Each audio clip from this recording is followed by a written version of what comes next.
Ya, Ira nak ucapkan selamat menyambut Hari Raya. Okey, kita tak tahu raya hari apa tu, ataupun hari Sabtu.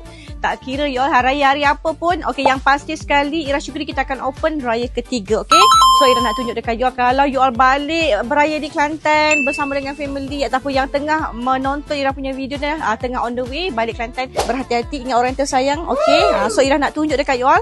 Okey, sambil-sambil tu Ira nak review sikit. Okey, ni adalah kita punya hot selling. Datang Kelantan kak, kalau tak beli batik tak sah. Okey, datang Kelantan mesti datang ke butik Ira Syukri. Ni, yang ni kak ni, you all kena dapatkan batik Kota Whisker design create, pelbagai design, pelbagai warna. Okey, yang special sekali all, batik Ira Syukri kita memang buat set-set dengan tudung. Okey, tudung boleh request bidang 45 ke, bidang 55 ke, you nak design datin ke, you nak design halus-halus ke kak, you nak design bunga biasa ke, you nak rainbow color ke. Okey, you all ni cantik kak. Ni rainbow color. Okey, kita ada banyak design dekat butik Ira Syukri kat mana? Jalan Tanjung Cat, Kota Baru, Kelantan. Kita open raya ketiga kakak pukul 9 pagi sampai ke 6.30 setiap hari. So balik bercuti, balik raya, jemput singgah ke butik Ira Syukri. Okey.